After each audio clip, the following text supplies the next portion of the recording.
Un granjero mantiene su pista de aterrizaje a pesar de la ejecución hipotecaria. Luego, un C-17 aterrizó y lo cambió todo. El sol aún no había salido sobre los maizales cuando Walt Granger abrió las puertas crujientes del granero, sus botas crujiendo suavemente sobre la grava y la tierra. El aire matutino traía el aroma a rocío y a cultivos moribundos, penetrante y terroso, como un susurro de la tierra que le recordaba que aún estaba viva, apenas. A lo lejos, la silueta esquelética de la pista de aterrizaje cortaba una cicatriz silenciosa a través de la soja y la maleza, medio engullida por la maleza de la temporada. La mayoría la habría mirado y no habría visto más que un tramo olvidado de grava y tierra compactada. Tal vez el remanente de algún proyecto agrícola abandonado hacía mucho tiempo. Pero para Walt era tierra sagrada. Con precisión metódica, agarró una pala oxidada de la pared del granero y se dirigió hacia la pista. Le dolían las rodillas a cada paso. Las articulaciones protestaban por la terquedad que se negaba a ceder, incluso cuando su cuerpo daba silenciosas advertencias. Se movía despacio, con cuidado, despejando la maleza que se había abierto paso entre las grietas de la superficie, como si la naturaleza misma intentara borrarle la memoria. El sudor se acumulaba bajo su gorra antes de que el sol pudiera siquiera asomar entre las nubes, y aún así trabajaba. Este era su ritual, su ofrenda. Justo al otro lado de la pista, la vieja manga de viento colgaba flácida de su mástil, con un naranja descolorido que se había decolorado hasta adquirir un tono pálido, casi fantasmal. La había reemplazado 3 veces en los últimos 5 años, aunque ningún avión había aterrizado en mucho más tiempo del que podía recordar. Cada vez que la miraba, imaginaba a Jake, con su aspecto juvenil y sus ojos brillantes, sentado en la cabina de aquel Cessna destartalado que solían volar juntos, cuando Walt aún podía permitirse el combustible, cuando la tierra daba más de lo que quitaba y cuando los cielos contenían algo más que silencio. De vuelta en casa, una pila de sobres sin abrir reposaba como lápida sobre la mesa de la cocina. No necesitaba abrirlos. Los sellos rojos, los sellos oficiales, el pesado silencio que traían a la habitación. Sabía exactamente lo que decían. Aviso final de ejecución hipotecaria. Pago vencido. Subasta programada. Fecha de desalojo confirmada. El reloj de la cocina marcaba con cruel firmeza, indiferente al derrumbe de un mundo de hombres. Walt había vivido en estas tierras toda su vida. Su padre, un hombre duro, de pocas palabras y manos duras, construyó el primer granero con madera traída de los bosques del norte. La pista de aterrizaje llegó años después. Walt la forjó con equipo prestado y demasiadas promesas, un sueño impulsado por su tiempo como mecánico en Vietnam. Una vez le dijo a su esposa, Eleanor, que era para emergencias, tal vez para fumigadores, tal vez para el futuro. Pero cuando nació Jake, la verdadera razón se reveló. Quería que su hijo volara, que se elevara, que despegara del suelo sin olvidar jamás de dónde venía. Jake había tenido un talento natural. Walt aún podía oír el eco de su risa a través de los campos abiertos mientras el niño perseguía las sombras proyectadas por los aviones que pasaban. Cada vuelo era una ceremonia entre ellos, una lección de control, humildad y asombro. La pista de aterrizaje era su templo, el cielo su escritura. Cuando Jake se fue al ejército, prometió volver y construir algo más. Dijo que quería enseñar a los niños a volar, darles lo que él había recibido. Pero ese sueño terminó con una bandera doblada y un ataúd cerrado. El pueblo había cambiado desde entonces.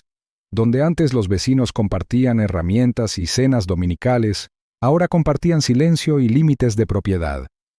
Las grandes corporaciones agrícolas se habían instalado, ofreciendo adquisiciones y sonrisas huecas.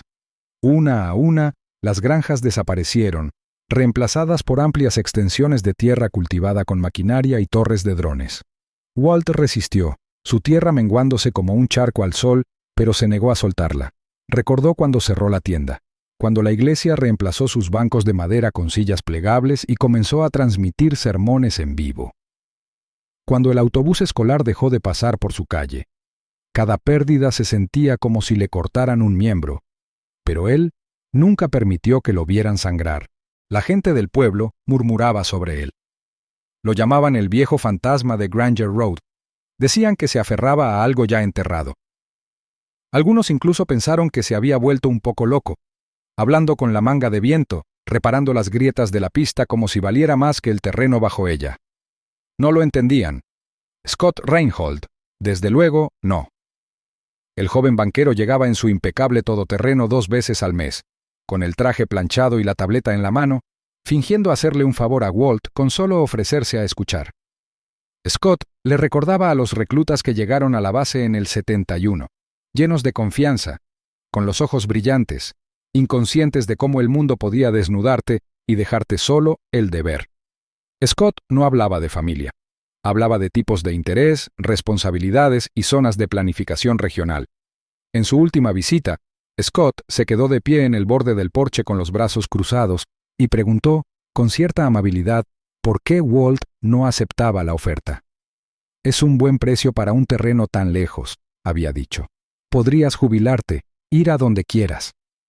Walt lo había mirado fijamente, con los ojos fijos en la pista, la maleza, el cielo. No había ningún otro sitio a donde ir.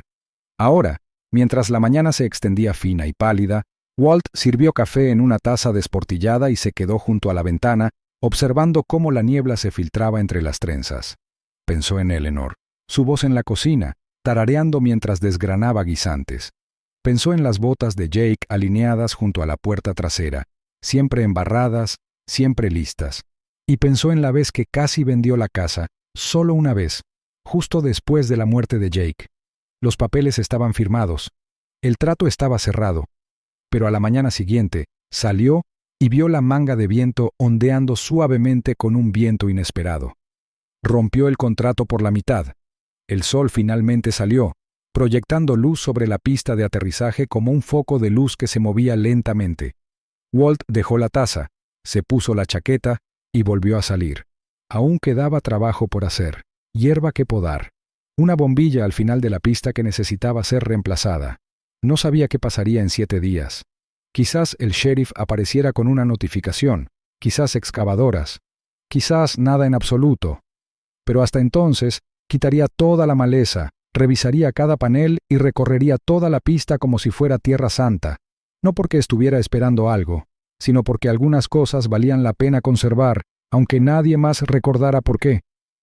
La grava crujió bajo los gruesos neumáticos cuando 2 todoterrenos negros pasaron junto al buzón oxidado al borde de la propiedad de los Granger. Una señal roja y blanca de prohibido. El paso colgaba flácida sobre una bisagra rota, ignorada por completo por los hombres trajeados que salieron, con las placas brillando bajo el pálido sol de la mañana. Walter Granger estaba de pie al borde de la pista de aterrizaje, con un rastrillo en una mano y un guante de trabajo deshilachado metido en la cinturilla de sus vaqueros. No se inmutó cuando se acercaron. Su presencia se esperaba desde hacía tiempo, como la escarcha invernal que se arrastra a pesar de todos los esfuerzos por contenerla. Uno de los hombres leyó una carpeta repleta de papeles, palabras rancias y precisas, cada una como un clavo que se clavaba más en el ataúd de un legado. El terreno estaba oficialmente bajo aviso de embargo. Walt tenía 7 días para desalojar, empacar y desaparecer de la tierra que su padre había roto y su hijo había sobrevolado. No respondió. Solo los miró fijamente como si fueran humo. Uno de los oficiales, un hombre delgado con el pelo engrasado y los ojos hundidos, le advirtió rotundamente: «Nadie vendrá a salvar este lugar». Y Walt siguió sin decir nada.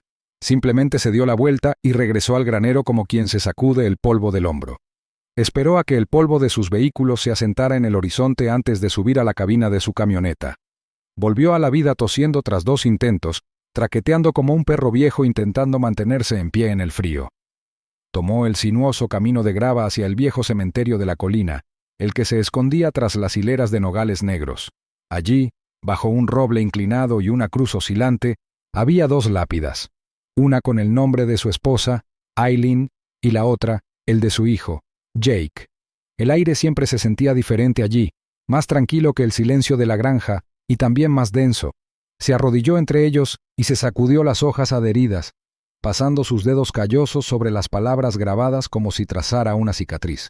Más tarde esa semana, Benny apareció. Su viejo Cessna estaba aparcado a las afueras del pueblo, inmovilizado para siempre, igual que el hombre que lo pilotaba. Benny había sido uno de los últimos en sobrevolar la pista de Walt, cuando aún era un lugar de orgullo.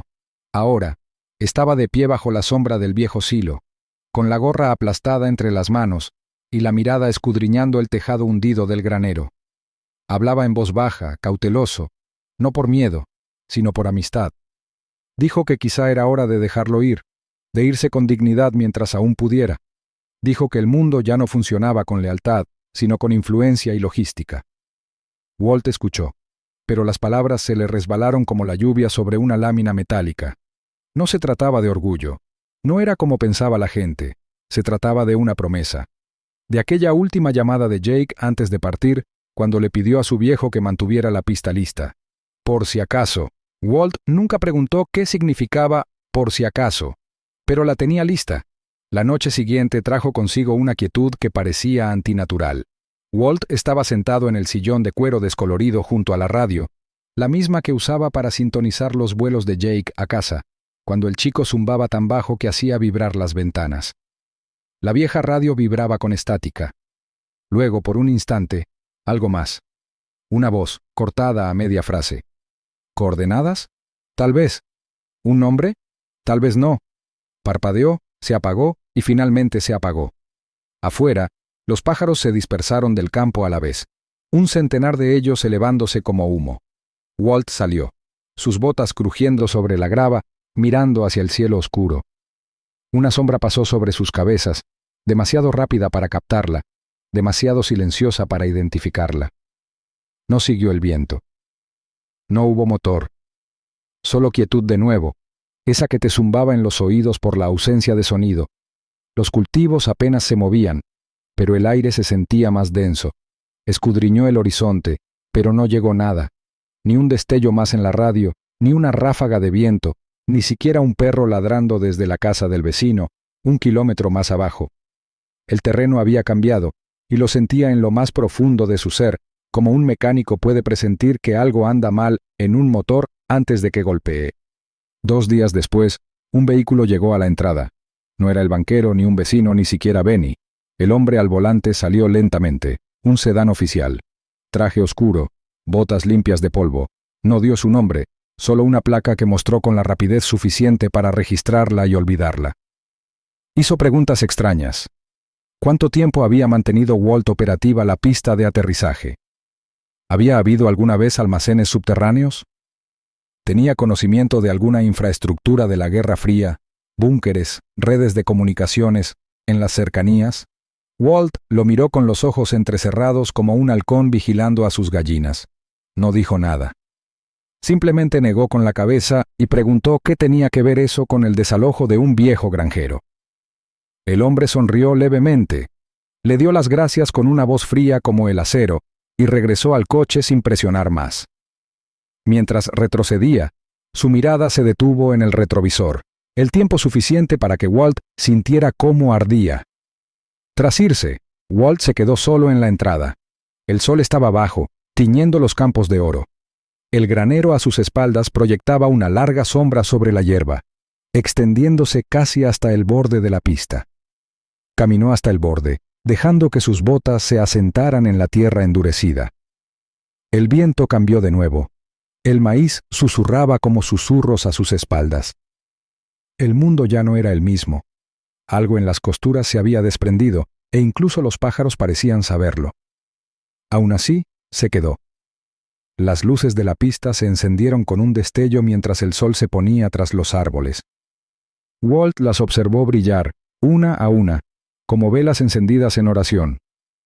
No sabía qué vendría después, pero sabía que la pista estaría lista. Walt se quedó quieto, con los ojos entrecerrados ante el resplandor matutino, mientras la enorme rampa de cola del C-17 iniciaba su lento descenso. El polvo se arremolinaba alrededor de las ruedas, y el leve rugido de los motores se desvaneció en un extraño silencio, pesado y expectante. De la panza del avión emergieron hombres con uniformes impecables, rostros indescifrables, movimientos eficientes. Se desplegaron por el campo con precisión practicada, sus botas crujiendo la grava de la pista de Walt como si hubieran ensayado este aterrizaje cientos de veces. Y sin embargo, la forma en que miraban a su alrededor delataba algo más: confusión, incluso incredulidad. Uno de ellos se acercó, portapapeles en mano, preguntando si era 3 Bravo Sierra, con un tono cortante y profesional, pero con una vacilación que Walt captó bajo la superficie. Al principio mantuvo la distancia, receloso de la repentina intrusión, observando sus insignias, sus miradas atentas. Se hacían llamar Comando de Logística de la Fuerza Aérea y afirmaron que su aviónica había fallado en pleno vuelo. El sistema de guía falló, y luego los protocolos de ruta secundarios redirigieron la aeronave a la superficie de aterrizaje viable más cercana. Esta pista, la olvidada y polvorienta de Walt, había sido marcada como una opción de contingencia, la última en una lista enterrada destinada a emergencias. No esperaban que estuviera activa, ni siquiera intacta. Uno de los hombres murmuró en voz baja que este lugar parecía haber caído en el tiempo. Walt se limitó a breves asentimientos y algunos comentarios irónicos. No hizo preguntas, aunque cada músculo de su cuerpo estaba conectado a la tensión. Los observó descargar cajas, pesados contenedores sellados con esténciles militares, y escoltar a hombres con uniforme negro que se movían con silenciosa autoridad. Evitaban la presión del sol, como si lo que llevaban no perteneciera a la luz del día. Walt vislumbró brevemente una caja que entraba en el hangar. Una caja extraña y acanalada, sin marcas claras, solo un símbolo de advertencia de radiación medio borrado. No hubo explicaciones, solo una contundente advertencia de guardar silencio. No se podía hablar de lo que había caído en su terreno, ni a los vecinos, ni a la prensa, ni a nadie. Pero el mundo no se queda callado, no en la era de los celulares y las transmisiones en vivo. En algún lugar al otro lado de la lejana ladera de los campos de cebada, un chico de una granja vecina había grabado todo el descenso en video, granulado y tembloroso, pero inconfundible. Un avión militar aterrizando en una pista de aterrizaje privada oxidada en medio de la nada. A la mañana siguiente, las camionetas llenaban la carretera, con sus antenas apuntando al cielo como algas de hierro. Los reporteros merodeaban cerca de las puertas, tomando fotos de la manga de viento agrietada y la caseta de control inclinada. Helicópteros sobrevolaban con estruendo. Los titulares empezaron a girar. ¿Operación militar secreta en el Medio Oeste? Granjero jubilado en el centro del misterio de la pista de aterrizaje. Walt intentó ignorarlos. Condujo su vieja camioneta al pueblo, recogió postes para cercas, compró avena. Pero a donde quiera que iba, las miradas lo seguían. Las conversaciones se interrumpían a media frase. Un par de personas de la cooperativa fingieron no reconocerlo. Las preguntas llegaron rápidas y cargadas. ¿Qué ocultaba? ¿Cuánto tiempo llevaba trabajando con los federales? ¿Era este terreno suyo o había formado parte de algo más grande desde el principio? Reinhold regresó 2 días después, esta vez no con fanfarronería, sino con una calma practicada. Llevaba una chaqueta suave en lugar del habitual blazer a medida, como si pensara que cambiar de tela podría cambiar el tema de conversación. No mencionó la ejecución hipotecaria. No mencionó el ultimátum del banco. Llegó con ofertas, esta vez reales, suficientes ceros para reiniciar la vida de un hombre. Los promotores inmobiliarios se mostraron repentinamente muy interesados en la propiedad de Walt, dijo. La pista de aterrizaje tenía valor histórico, quizás incluso valor federal. Había asociaciones que considerar, futuros que desvelar. Walt ni siquiera fingió considerar la idea. Negó con la cabeza una vez, lenta y firmemente, y dijo que no sin alzar la voz. Reinhold insistió, ofreciéndole números como cebo, recordándole su edad, el precio de la soledad. Solo recibió una mirada cansada y un leve movimiento de cabeza. No todo tiene un precio, dijo Walt. Algunos lugares, algunas cosas están destinados a quedarse. Más tarde esa noche, el pasado se plegó al presente. Walt se sentó junto a la chimenea, con la radio sonando antiguas frecuencias AM, y recordó la voz de Jake tan clara como si resonara en las paredes. A Jake siempre le habían encantado esos grandes C-17. De adolescente, construía simuladores de vuelo en el garaje, inspirados en diseños de cabinas reales. Había pasado años estudiando patrones de vuelo, protocolos de emergencia e incluso viejos informes de la OTAN sobre pistas de aterrizaje rurales ocultas utilizadas durante los ejercicios de la Guerra Fría. Una vez bromeó diciendo que su campo podría salvar vidas si los satélites fallaban. Walt no le había dado mucha importancia en aquel momento, simplemente lo atribuyó a la imaginación de un niño. Ahora, ese recuerdo pesaba sobre él, cargado de significado. Jake creía en la preparación, en el poder silencioso de una infraestructura que nadie más veía. Ese simulador, creado con piezas rescatadas y un monitor destartalado, había sido inquietantemente preciso, inspirado en esta misma tierra. Jake solía contar historias, mitad reales, mitad oníricas, sobre lo vitales que podían llegar a ser lugares como este cuando el mundo se inclinara. Ese cambio había comenzado. Walt lo percibía en el sutil cambio en la forma en que el viento soplaba sobre los campos, en cómo las sombras se alargaban por la mañana, en cómo los pájaros ya no anidaban en la línea de árboles del oeste. Entonces llegaron las amenazas, no evidentes, pero con un propósito claro. Un hombre al que Walt nunca había visto apareció en una camioneta negra, aparcó justo delante de la puerta y se quedó allí. No llamó. Simplemente se quedó allí, con el motor zumbando. En otra ocasión, llegó una carta a su buzón sin remitente. Simplemente decía: «Estás estorbando». Una noche, un contratista se presentó con el pretexto de una inspección y ofreció vagas promesas de protección a cambio de ceder la propiedad. Llevaba un maletín y usaba una colonia que no pertenecía a una zona rural. Walt lo sacó de la propiedad sin contemplaciones. Pronto, los agentes federales comenzaron a hurgar en su historial. Hicieron preguntas sutiles e insidiosas a los vecinos. ¿Cuánto tiempo llevaba viviendo Walt allí? ¿Había estado involucrado en alguna actividad sospechosa? ¿De dónde provenía su dinero? Un hombre que había trabajado toda su vida para pasar desapercibido, ahora estaba clavado en el centro de un mapa que no había dibujado. En la tienda de alimentos, los susurros estallaron. Algunos asintieron respetuosamente, aún recordando su servicio o su silenciosa fortaleza. Pero ahora, con más frecuencia, los rostros se distorsionaban por la duda. ¿Escondía algo? ¿Formaba parte de algo que no entendían? La gente lo miraba a través de él, no a él, evaluando sus reacciones, sus silencios. Un niño, de no más de 12 años, se acercó tímidamente y preguntó si Walt tenía aviones secretos bajo tierra.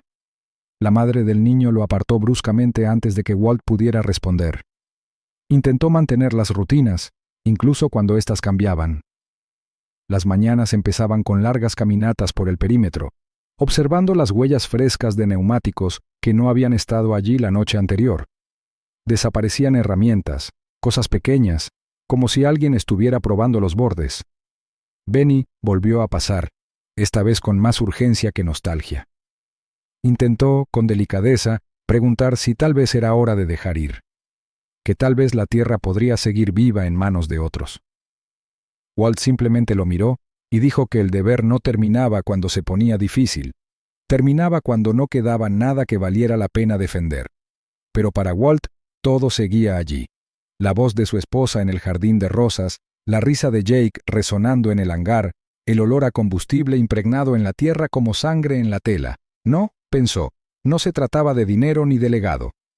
Se trataba de memoria, de peso, y de negarse a dejar que algo sagrado fuera pavimentado por hombres que solo lo veían como terrenos y ángulos. Esa noche volvió a sentarse con la radio encendida, escuchando la estática entre canales. En algún lugar debajo, creyó oírlo de nuevo, débil, como un latido tras el hormigón. Ese extraño traqueteo de aeronaves, indistinto, interrumpido, luego desaparecido. Afuera las estrellas brillaban bajas sobre el campo, y el viento traía consigo el aliento de algo que se acercaba, algo que aún no había revelado su forma. La niebla matutina se extendía lenta y silenciosa, envolviendo la pista de aterrizaje en un velo de plata pálida. Walt estaba de pie junto al hangar, con las manos metidas en los desgastados bolsillos de su abrigo, escrutando el horizonte mientras otro convoy avanzaba sigilosamente por el largo camino de grava hacia la granja. Pero no se trataba de otro equipo de noticias ni de un agente del gobierno con traje oscuro. El vehículo que emergió del polvo era inconfundible, negro, pulido, y con la insignia de la Fuerza Aérea de los Estados Unidos. Una bandera ondeaba débilmente sobre el capó, y el hombre que emergió del asiento trasero lucía estrellas en el cuello y una presencia que acallaba incluso a los pájaros. Se presentó con sencillez, pero su porte lo decía todo. Un general de 4 estrellas, de esos que Walt solo había visto en televisión durante ruedas de prensa o desfiles militares, le estrechaba la mano al anciano bajo el techo de hojalata oxidada de su cobertizo. No perdió el tiempo. Su voz era baja, respetuosa, y cargaba con el peso de algo enterrado hacía tiempo. Había llegado no solo como oficial, sino como mensajero de una verdad oculta en los pliegues de un servicio diferente. El general explicó que el aterrizaje de emergencia no fue casual. En lo profundo de los archivos de la Fuerza Aérea, bajo capas de contingencias operativas y designaciones cifradas, había aflorado el nombre de Jake. Años atrás, antes de su último despliegue, antes de que su nombre quedara grabado en piedra, Jake había presentado una propuesta como parte de un proyecto logístico clasificado. Detallaba el valor estratégico de las pistas de aterrizaje rurales aisladas en escenarios de respuesta nacional. Una de ellas era la de su padre. Había incluido especificaciones, datos geográficos e incluso fotografías. Había escrito sobre cómo su padre lo mantenía solo, sin financiación, sin reconocimiento, simplemente porque alguna vez le importó a alguien. El archivo había pasado desapercibido, guardado en un servidor seguro, hasta que un fallo del sistema activó su subrutina de emergencia y el C-17 fue redirigido allí, a un terreno a un océano de distancia del ruido de la guerra. Walt guardó silencio un rato. El general no insistió. Permanecieron juntos en silencio, el aire entre ellos impregnado de los ecos del legado de un hijo que finalmente afloraba de la forma más inesperada. Cuando el general finalmente rompió el silencio, fue con una oferta. No una exigencia, ni una negociación, sino un gesto de reconocimiento. Los militares querían formalizar lo que Jake había comenzado. Walt conservaría la propiedad del terreno.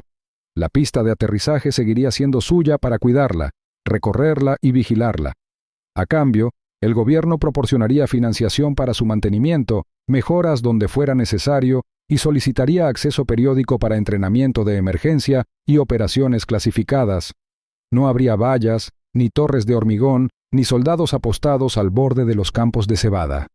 Solo el zumbido ocasional de un avión sobrevolando y la certeza de que lo que antes se consideraba un tramo olvidado de pavimento agrietado, ahora cumplía un propósito superior. Walt asintió, lento y mesurado. Pero antes de aceptar, hizo una petición.